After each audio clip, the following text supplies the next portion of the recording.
On this episode of China Uncensored, is Australia being infiltrated at all levels of society and government by a highly organized network of Chinese spies? Or is Australia just being racist? Welcome back to China Uncensored. I'm Chris Chappell. Something's rotten in the state of Australia. And I'm not talking about Vegemite. I'm talking about racism.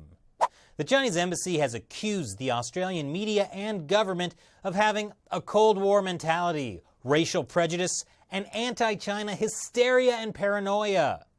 Why? Well, let's listen to this report from Australian media in June. A joint investigation by a team of journalists from Four Corners and Fairfax Media has exposed a concerted campaign by the Chinese government and its proxies to infiltrate the Australian political process to promote its own interests. I'm not seeing any racism here so far. Okay, but Prime Minister Malcolm Turnbull just announced new laws targeting Chinese Australians, and it's got China's foreign ministry seething.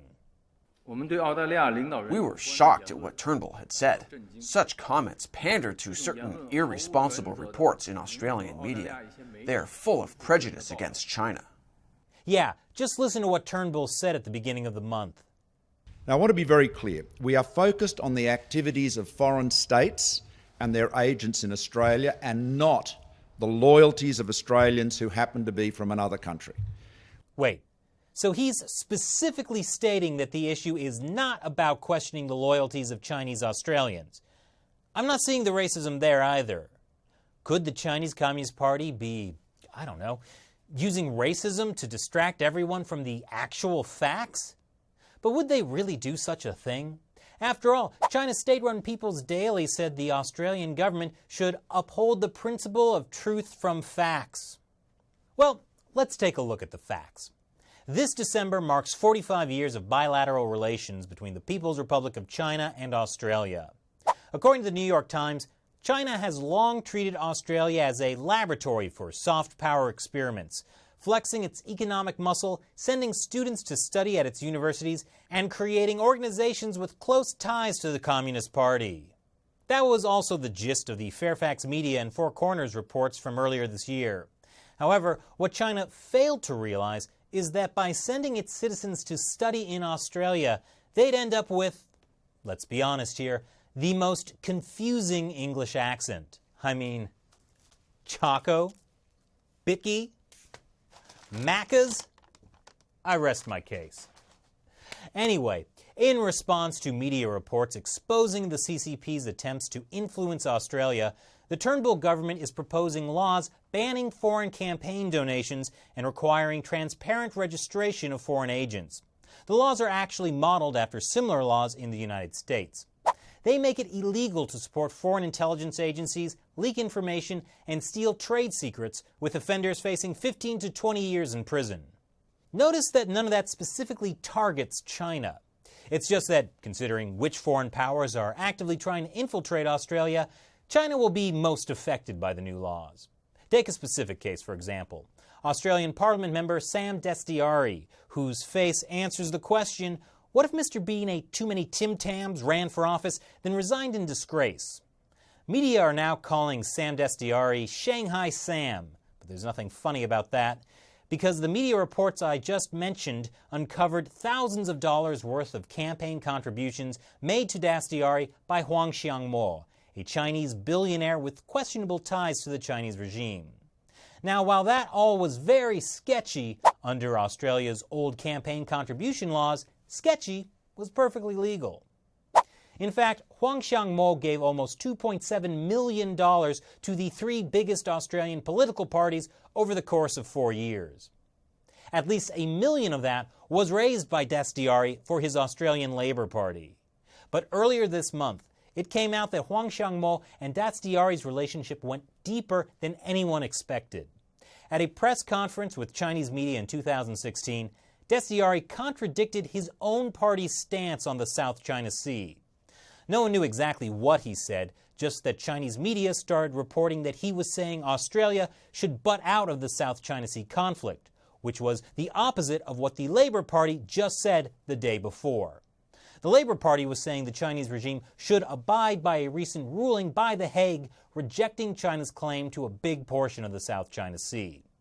After some controversy, Dastyari said he took a foreign policy question he shouldn't have taken, mumbled it, and answered it incorrectly. But, he only mumbled some answer. That's not really all that bad, right? It's just in keeping with his Mr. Bean persona.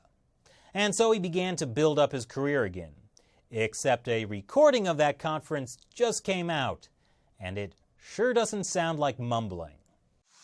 The Chinese integrity of its borders is a matter for China, and the role that Australia should be playing as a friend is to know that with the several thousand years of history, thousands of years of history, where it is and isn't our place to be involved. Thousands of years of history. China's borders are China's business. Australia should just butt out.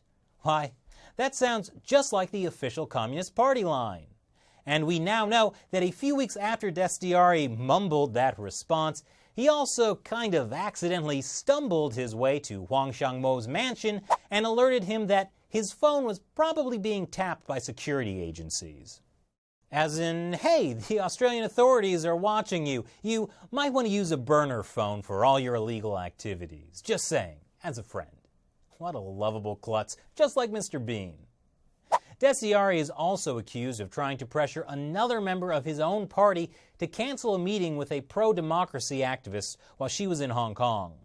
And now that all this has come out and there are calls for Dastyari to resign from Parliament, he is once again parroting the Communist Party line. But this time, about racism. I expect Turnbull and the Liberals to smear me, but for he and his colleagues to suggest that I am not a true or loyal Australian is incredibly hurtful, and hurtful to all overseas-born Australians. Dastyari is referring to the fact that he was born in Iran, which is definitely relevant to the fact that he's accused of selling out to China. But anyway, Shanghai Sam is now resigning, saying he won't return to Parliament in 2018. Unfortunately, he isn't one of a kind. Australia's security agency, ASIO, just identified 10 state and local political candidates linked to Chinese intelligence agencies. ASIO didn't name names, but did indicate that at least one of the people was elected and still in office. He or she is probably getting their "I was just mumbling" defense ready. Anyway, Australia is like the canary in the coal mine.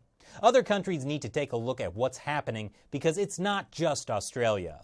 In the coming months, there will be a lot more coming out about the Chinese Communist Party's attempts to influence Western countries. And it seems the U.S. is taking notice. But there's something that Western media and governments should be careful about. After these stories broke in the Australian media, there have been legitimate instances of racism and harassment of Chinese people in Australia.